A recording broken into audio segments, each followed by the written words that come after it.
मंच पर उपस्थित भारत सरकार के उद्योग और वाणिज्य मंत्री श्रीमान पीयूष गोयल जी, सहकारिता मंत्रालय में मेरे साथी मोदी जी की मंत्रिपरिषद के सदस्य श्री वीएल वर्मा जी,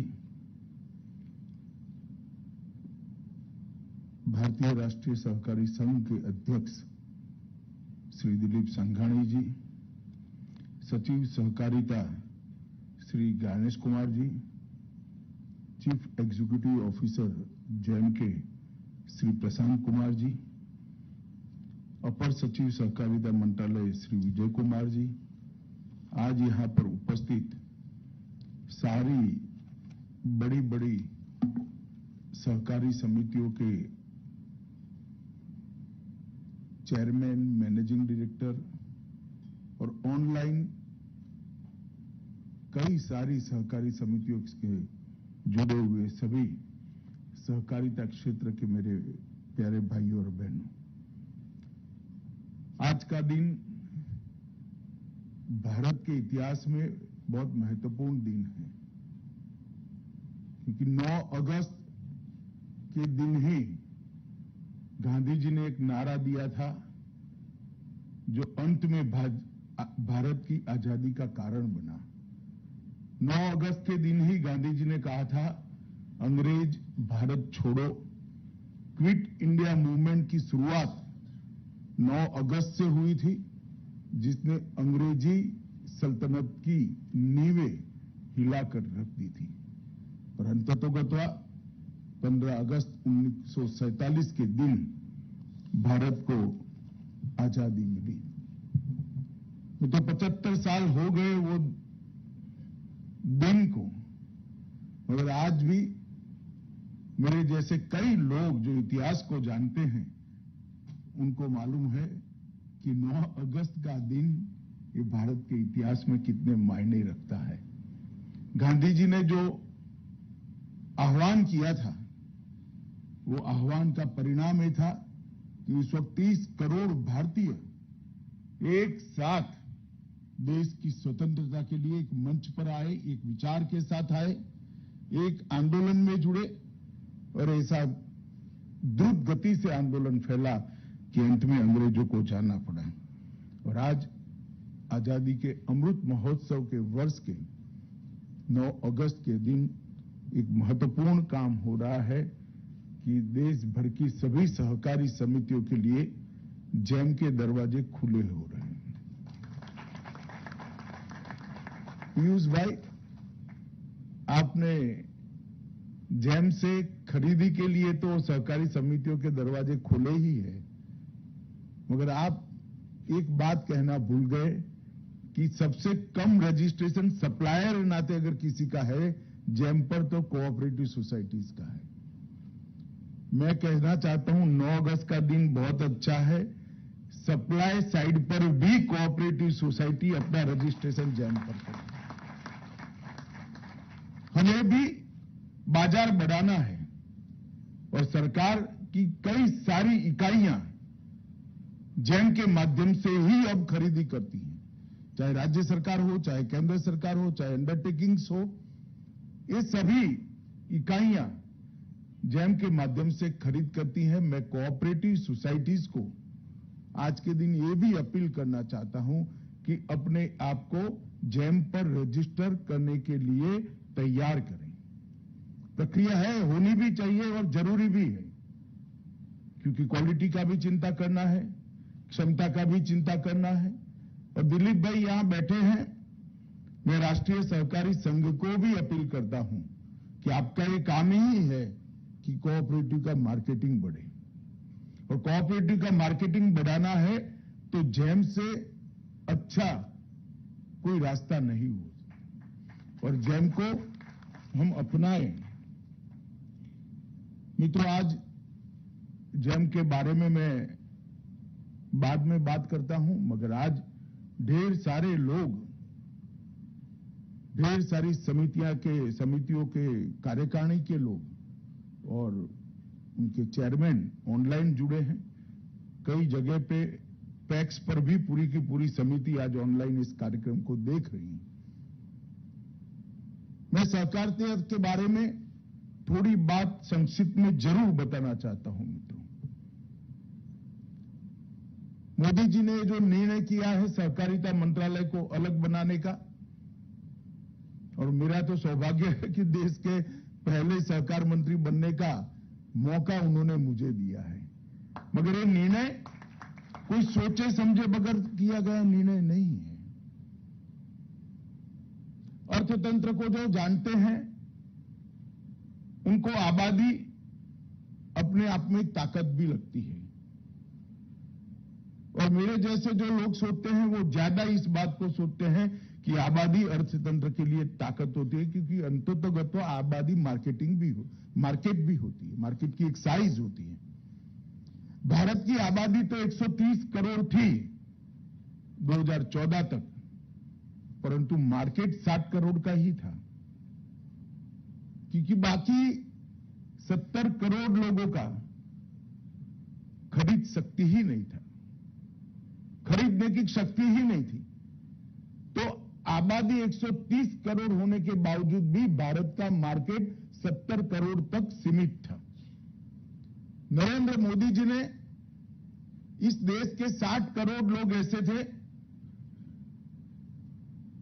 जिनका पूरा समय, दिन का पूरा समय शाम को क्या खाना इसकी चिंता में चला जाता था। ज्यादा से ज्यादा सोचे तो आगे घर बना लेना है, घर में एक गैस की बोतल ला देनी है, घर में बिजली का कनेक्शन ला देना है, स्वास्थ्य की सुविधाओं के लिए चिंता करनी है, घर के अंदर स्वच्छ पीने का पानी लाना है, घर के अंदर शौचालय बनाना है। ये सारी चिंताओं में से ही आजादी के 75 साल तक देश के 60 करोड़ लोग बाहर ही नहीं आए, उनका पीढ़ियां इसी में चली गई।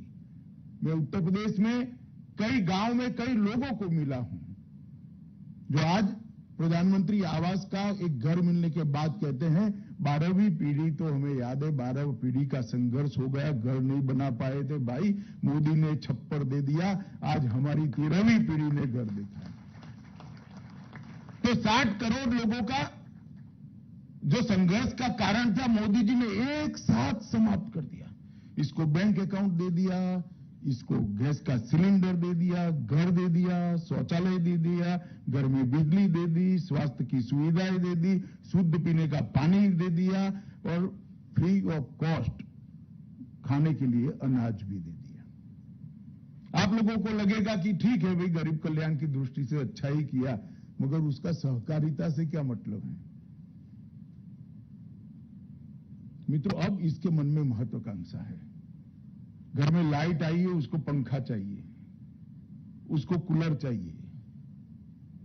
अब फ्री हो गया है, खाने के लिए मेहनत नहीं करनी है, तो मेहनत और कोई काम के लिए करनी है तो उसको स्कूटी भी चाहिए, और वो पैसा कमाना चाहता है। इसके मन के अंदर आकांक्षा भरने का काम नरेंद्र मोदी सरकार और देश के प्रधानमंत्री नरेंद्र मोदी ने किया है। आकांक्षा तो तब होती है जब प्राथमिक जरूरियातें समाप्त हो जाती है। पूरा जीवन ही जब प्राथमिक जरूरियातों में समाप्त हो जाता था, आकांक्षा कहां से पैदा होगी? आकांक्षा पैदा हो ही नहीं सकती। इसकी प्राथमिक जरूरियातों को 7 साल में एक साथ नरेंद्र मोदी ने समाप्त कर दिया है। अब उसकी आकांक्षा जगी, उसको कुछ करना है मगर पूंजी नहीं है। पूंजी नहीं है तो वो कैसे कर पाएगा? करने के लिए तो पूंजी चाहिए, मगर पूंजी के बगैर भी कोई कुछ कर सकता है, और वो कोऑपरेटिव के माध्यम से कर सकता है। देश के 60 करोड़ लोगों के पास अगर 5-5 हजार रुपया भी है तो बड़े से बड़ी कोऑपरेटिव वो चला सकते हैं, अच्छे से अच्छी कोऑपरेटिव चला सकते हैं। श्री सोडी यहां बैठे हैं, अमूल उसका उदाहरण है। आज 20 लाख बहनें 60,000 करोड़ के टर्नओवर वाली कोऑपरेटिव को कई सालों से सफलता से चला रहे हैं, मुनाफा भी कमा रहे हैं और अपना जीवन यापन भी कर रहे हैं। मैंने अमूल के कार्यक्रम में एक साल में 1.5 करोड़ रुपए का दूध भरने वाली बहनों को मेरे हाथ से इनाम दिया है। एक महिला 1.5 करोड़ रुपए का दूध डेयरी में भरती है, इसको मैंने इनाम दिया है। मैंने उसके पैर में हवाई चप्पल भी देखा है, मगर सफलता से अपनी समिति की वो चलाती है। इसके जैसी कई महिलाओं को साथ में जोड़कर गुणवत्ता युक्त दूध पूरे देश में भरने का काम वो करती है। एक ही मॉडल है जिसमें पूंजी कम है मगर लोग बहुत सारे हैं, तो बड़े से बड़ा काम करते हैं। वो मॉडल कोऑपरेटिव का मॉडल है, और कोऑपरेटिव के मॉडल के लिए अपार संभावनाएं अंग्रेजों के शासन में नहीं थी, अपार संभावनाएं कांग्रेस के शासन में नहीं थी, परंतु नरेंद्र मोदी जी ने 60 करोड़ लोगों को, उनकी आकांक्षाओं को जो जीवित किया है, 60 करोड़ लोगों की आकांक्षाओं को पर दिए हैं, और उसके बाद वो कुछ करना चाहते हैं, वो कोऑपरेटिव के माध्यम से करना चाहते हैं। अब हमारे पास रॉ मटेरियल तो है, हमारे पास कोऑपरेटिव के साथ जुड़ने वाले लोग हैं, जरूरियत है कोऑपरेटिव क्षेत्र में काम करने वालों ने कोऑपरेटिव का एक्सपांशन करने का, और इसीलिए मोदी जी ने इस सहकारिता मंत्रालय की स्थापना की है। कोऑपरेटिव का एक्सपांशन करना है तो कई सारा सुधार हमने इस क्षेत्र के अंदर भी करना पड़ेगा। निग्लेक्टेड क्षेत्र रहा है। कोई भी व्यवस्था जो होती है अपने आप में 50 साल में आत्मचिंतन नहीं करती है तो व्यवस्था कालबाह्य हो जाती है, समय उसको खत्म कर देता है। कोऑपरेटिव की व्यवस्था 115 साल पुरानी हमारे देश में है, कानून भी बहुत पुराने, बीच बीच में टुकड़ा टुकड़ा परिवर्तन हुए, मगर आमूलचूल परिवर्तन समय के हिसाब से नहीं हुआ है, इसका मॉडर्नाइजेशन नहीं हुआ है।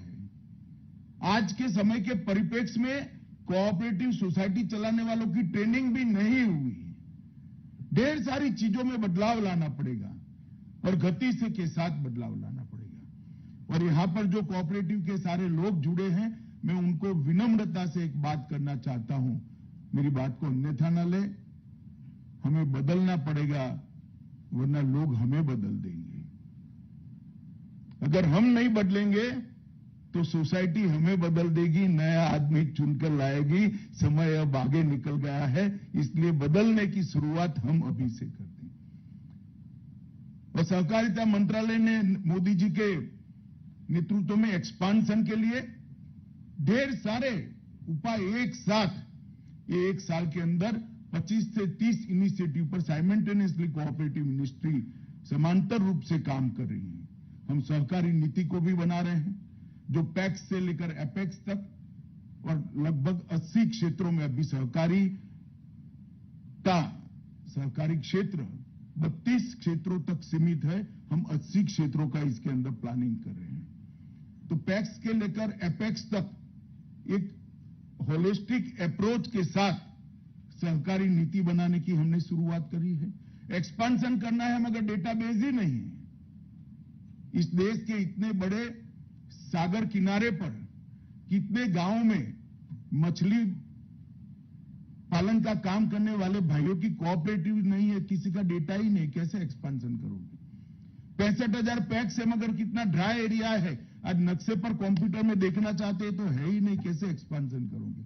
हम एक डेटाबेस बना रहे हैं, हर प्रकार के कोऑपरेटिव्स तहसील तक क्लिक करते करते नीचे जाएंगे तो गांव तक कितने हैं, खादी के कितने हैं, पानी के वितरण के कितने हैं, मछली पालन के कितने हैं, डेयरीज कितनी है, पैक्स कितने हैं, मार्केटिंग के सोसाइटियां कितनी, ये सारे प्रकार के पैक्स, सारे प्रकार की कोऑपरेटिव सोसाइटी एक डेटाबेस में आएगी। यूनिवर्सिटी की स्थापना का भी काम आगे बढ़ा है। एक बहुत पुराना खाका दिलीप भाई की अध्यक्षता में ट्रेनिंग का चला है, अपार पैसा पड़ा है सालों से, शायद इसके सूद से ही 2 यूनिवर्सिटी चल जाए, इतना पैसा पड़ा है मगर इसका उपयोग नहीं होता है। दिलीप भाई आप चिंता मत करो, यूनिवर्सिटी सरकार चलाएगी, हम आपको चलाने के लिए देंगे, आप चिंता मत करिए। मित्रों, यूनिवर्सिटी भी बनानी है जो नए प्रोफेशनल तैयार करेंगे। अगर कोऑपरेटिव बैंक को स्पर्धा के अंदर टिकना है तो अभी जिस प्रकार से हम मानव संसाधन को हायर कर रहे हैं वो नहीं चलेगा, प्रोफेशनल लाने पड़ेंगे, प्रोफेशनल तरीके से भर्ती करनी पड़ेगी। तो हम इसके लिए भी एक यूनिवर्सिटी बना रहे हैं जो अभी सहकारिता के क्षेत्र के अंदर काम करे, वो सभी का एक कैप्सूल बनाकर ट्रेनिंग करेंगे, नए आएंगे वो कोर्स से निकले हुए लोग ही आएंगे और सभी ब्रांचेस का डिप्लोमा और डिग्री दोनों कोर्स वो यूनिवर्सिटी के अंदर उपलब्ध होगा। एक एक्सपोर्ट हाउस भी हम रजिस्टर कर रहे हैं, लगभग सितंबर तक हो जाएगा, जो देश भर के कोऑपरेटिव्स को एक्सपोर्ट करने के लिए अपना प्लेटफॉर्म देगा।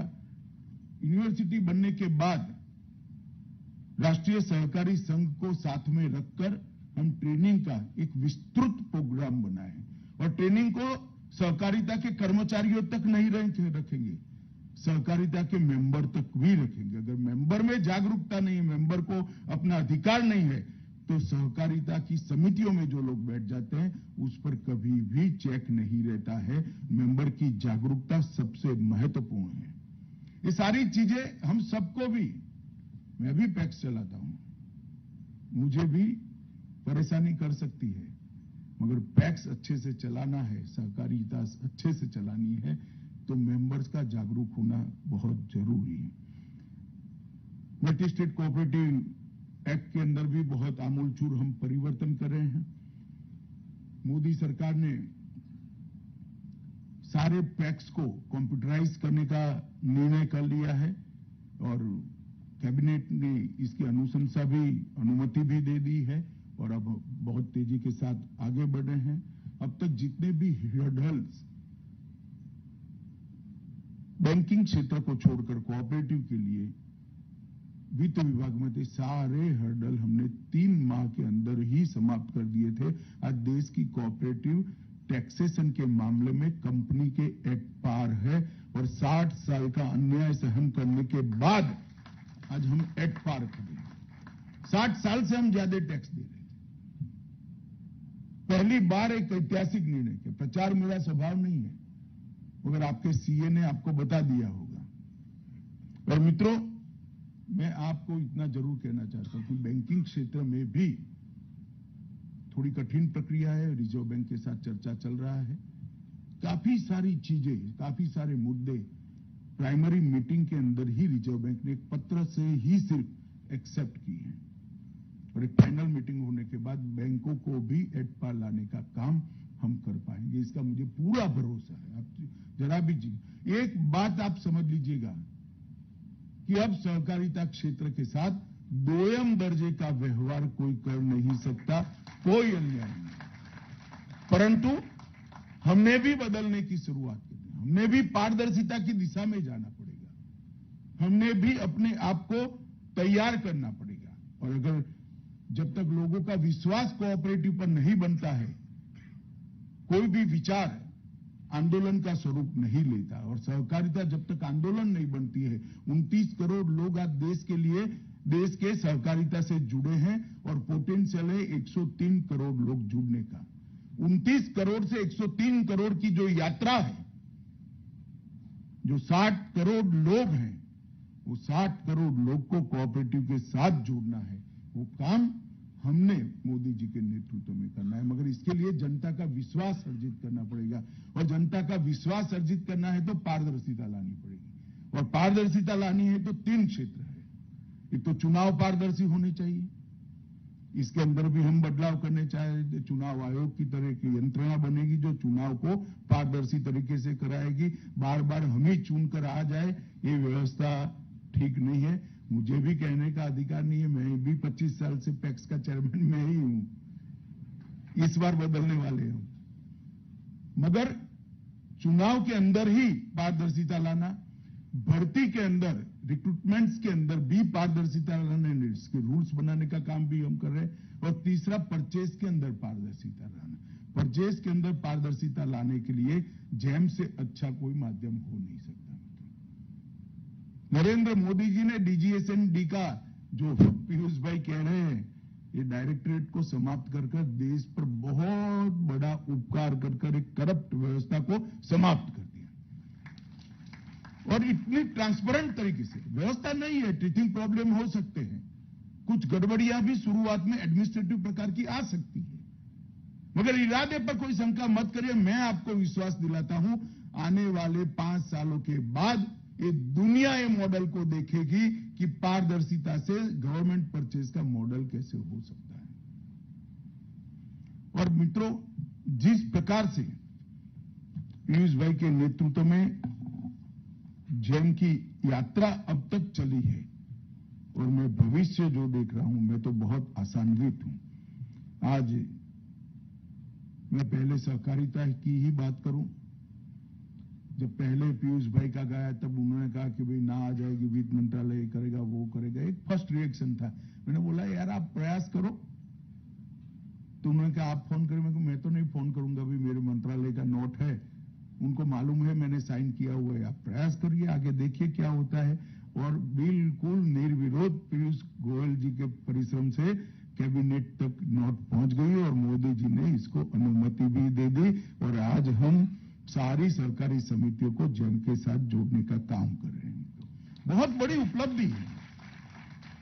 मुझे भी लगता था कुछ हर्डल आएंगे, कहीं मीटिंग करनी पड़ेगी, कुछ मशक्कत करनी पड़ेगी। निर्णय के बाद इंप्लीमेंटेशन कैसा करना, वो मीटिंग करनी पड़ी पीयूष भाई के साथ कि भाई शुरुआत में 100 करोड़ का टर्नओवर है, ऐसी सहकारी समितियों को लेते हैं, इनका जो एक्सपीरियंस होगा, जो प्रॉब्लम होंगे उसको स्टडी करेंगे, स्टडी कर फिर उसको 50 करोड़ तक ले जाएंगे, फिर पैक्स तक इसको परकोलेट करेंगे।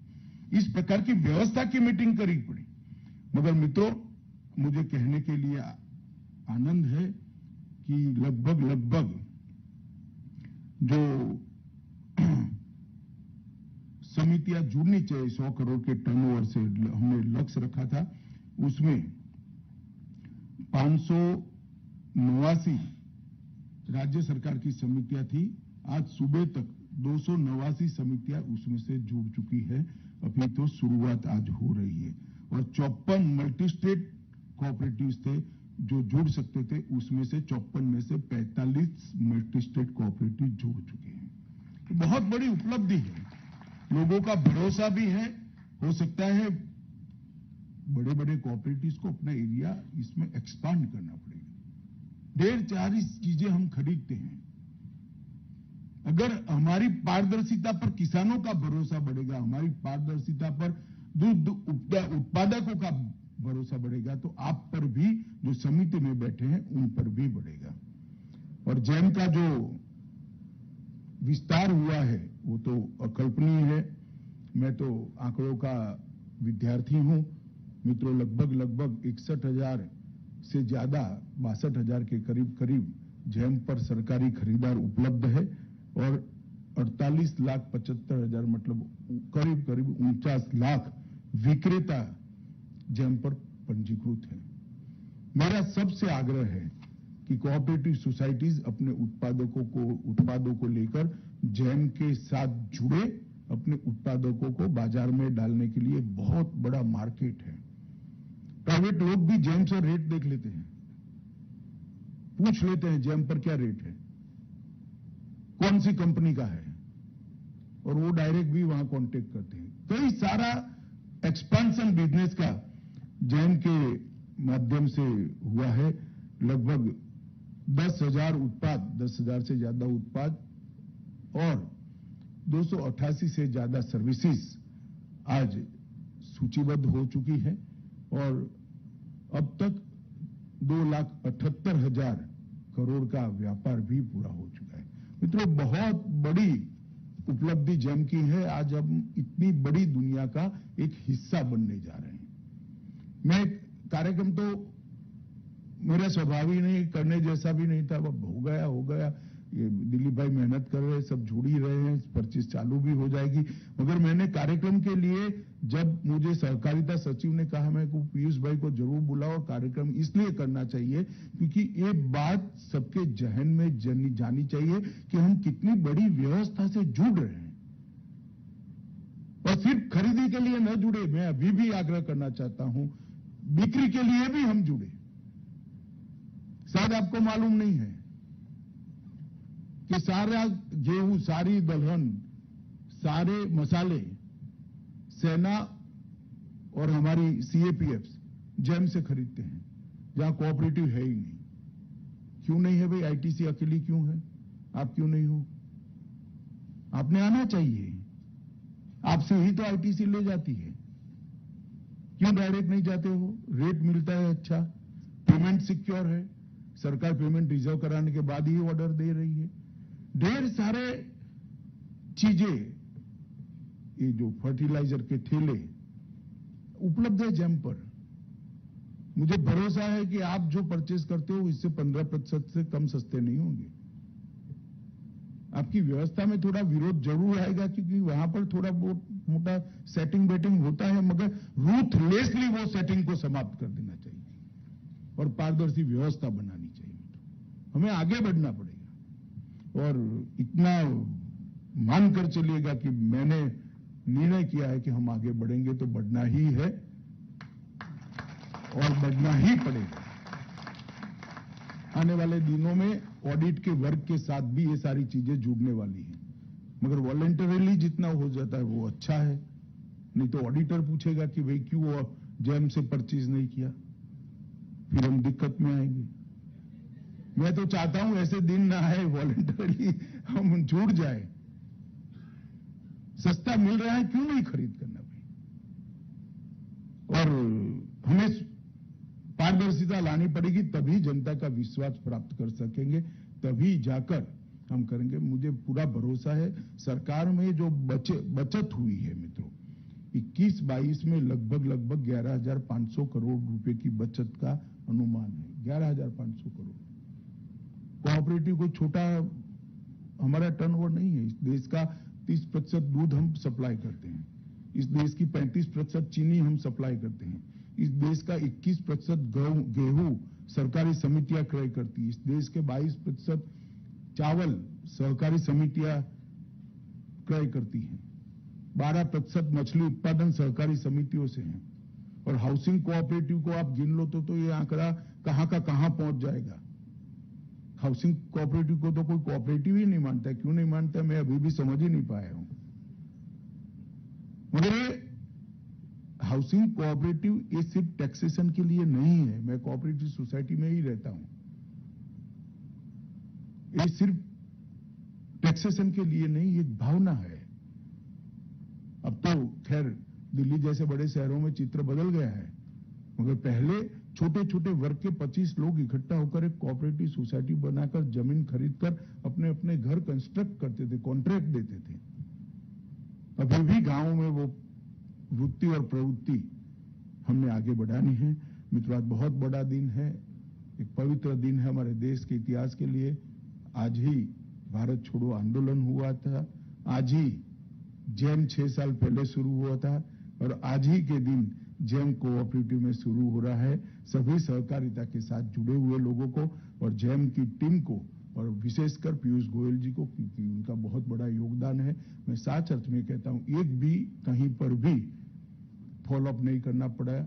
हमारा पत्र जाते ही, हमारा प्रस्ताव जाते ही उन्होंने स्वतः ही इसकी गंभीरता समझकर ये परमिशन दिलाने में हमें बहुत बड़ी मदद करी है। तो अंत में पीयूष गोयल जी, उनकी टीम और सहकारी क्षेत्र की पूरी 8 लाख समितियों को बहुत बहुत बधाई देकर मेरी वाणी को विराम देता हूं। वंदे मातरम, भारत माता की जय।